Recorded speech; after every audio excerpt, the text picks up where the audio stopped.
Welcome to Eye on the Tigers News. I'm Sarah Petricola. And I'm Mason Foltz. Thanks for being with us for the news we've been following for you. Israeli Prime Minister Benjamin Netanyahu is seizing the bully pulpit of Congress to warn of the danger of trusting Iran curb its nuclear ambitions, even as President Barack Obama's negotiators continue talking with the Iranians Tuesday in hopes of closing a deal this month. Netanyahu insists he is privy to emerging details of a potential agreement and is expected to lay out specific concerns in Tuesday's speech to a joint meeting of Congress. The Obama administration complains that the speech arranged by congressional Republicans is injecting partisanship into the long-standing alliance between Israel and the U.S. Just one final step remains before a jury is seated in the federal death penalty trial of Boston Marathon bombing suspect Johar Tsarnaev. A panel of 12 jurors and 6 alternates is expected to be selected Tuesday after prosecutors and Tsarnaev's lawyers are allowed to eliminate jurors for strategic reasons. Opening statements are expected on Wednesday. New assessment tests that have angered parents and teachers across the nation prompted walkouts Monday by hundreds of high school students in New Mexico who had been set to take the exams.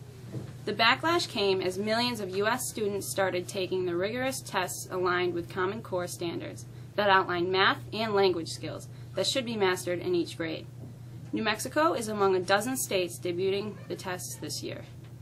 Opponents say the exams distract from real learning, put added stress on students and staff members, and waste resources, especially in poor districts. A manhunt was underway Monday in North Carolina for 3 armed men who robbed a truck and 2 armed guards of $4 million in gold, authorities said.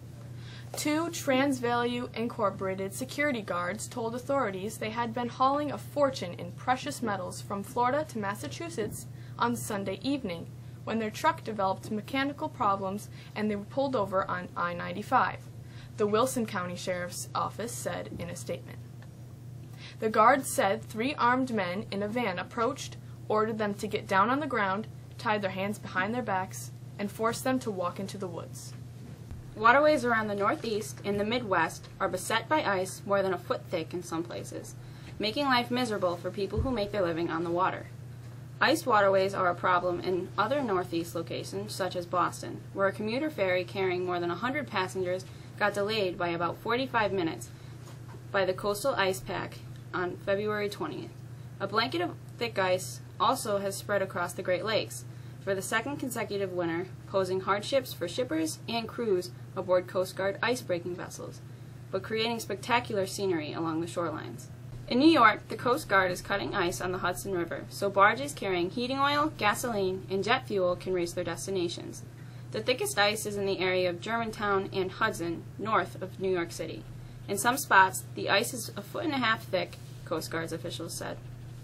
We've got some dicey weather coming. With the details, here's Nathaniel.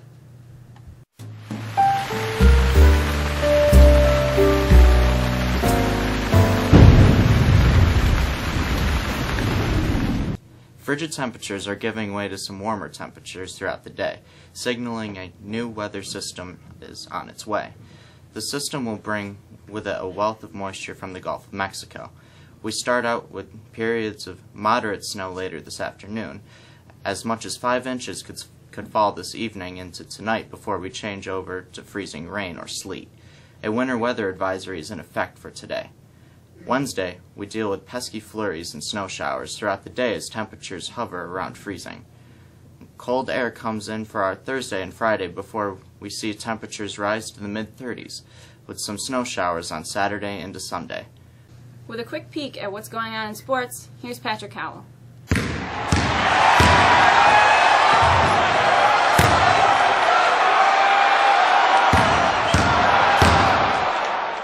The Syracuse Orange held the second-ranked team in the nation without a single point for almost 10 minutes to start last night's game. Unfortunately, the Orange couldn't find much offense either, leading to a 59-47 loss. With the highlights, here's the ACC network coverage. Syracuse hosting #2 Virginia on Senior Day, so Rakeem Christmas being recognized for his fantastic career with the Orange. Early on, great pass Tyler Roberson puts it back up and in. That's the first field goal. 4-0 Syracuse. We're several minutes in.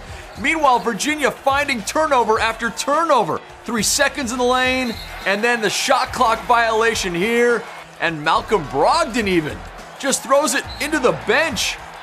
10 turnovers in the first 10 minutes. Of course, then they would go a 15-minute stretch without any. Rakeem Christmas, the turnaround jumper there. 13-2 Syracuse. We're 7 minutes left in the first half. That's right, just 2 Virginia points in the first 13 minutes. They narrowly avoid a turnover there. Brogdon, the dunk, making it 15-7 Syracuse. Shot clock winding down. Trevor Cooney from 30 feet off the glass? Really? It's a must-see moment. 20-12 Syracuse.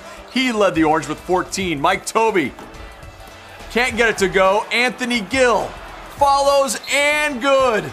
And one. Cuts the lead to 1, 20-19. And then London Prontes into the lane, over to Mike Tobey. Virginia comes all the way back to take the lead at the half, 23-20. Second half, the Hoos come out hot. Their opening possession, Evan Nolte, the zone buster for 3, 26-20. A few minutes later, now up 11. The lob, Prentice to Tobey, alley-oop. Tobey, 10 points, just the second time he's gotten into double figures since mid-January. Michael Gbinije drives through the lane. Silent G tries to keep it close, but the Cavaliers are just too tough. Anthony Gill, 17 points, 9 boards, 59-47 the final. That's it. UVA clinches its second straight regular season title and the #1 seed in Greensboro. 3 Mexico athletes are preparing themselves to compete in the New York State Indoor Track Championships this weekend at Cornell. Torrey Towndrow and Justin Gardner will compete in the high jump, while senior Kyler Felton runs in the 55-meter dash. Kurt Busch has agreed to follow NASCAR's recommended guidelines to be eligible for eventual reinstatement. The 2004 champion was indefinitely suspended February 20th after a Delaware judge said he believed Busch likely committed an act of domestic violence against a former girlfriend, and that there was a, quote, substantial likelihood, end quote, of him doing it again. She may be the most dominant athlete in any sport in the world, and she proved it over the weekend.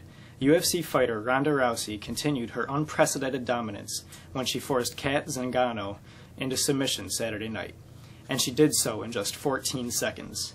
Rousey has never been beaten, nor challenged for that matter. That's all for sports. I'm Patrick Howell. The first week of March is a busy one. For a look at the calendar, here's Abby Garrett.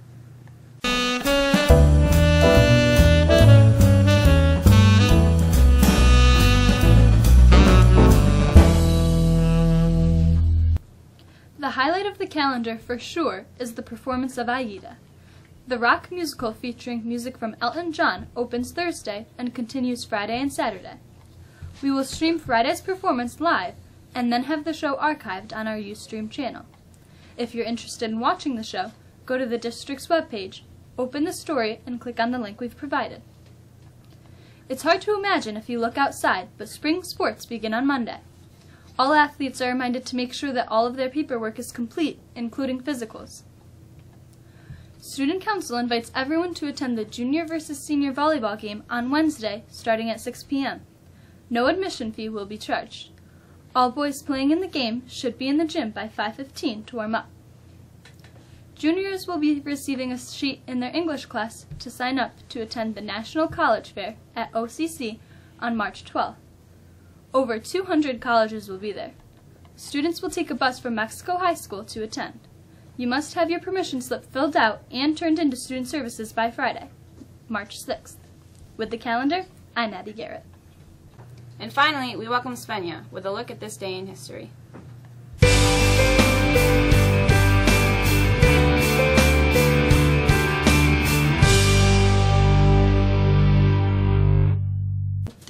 On this day in history, in 1931, President Herbert Hoover signed into law a bill making the Star-Spangled Banner the national anthem. In 1969, Apollo 9 was launched on a mission to test the lunar module that was used in the moon landings. In 1991, motorist Rodney King was severely beaten by Los Angeles police in a scene captured on amateur video. And in 2002, voters in Switzerland approved joining the United Nations, abandoning almost 200 years of formal neutrality. Thanks for being with us. For the staff of Eye on the Tigers News, I'm Aislinn Foltz. And I'm Sarah Petricola. Have a great day.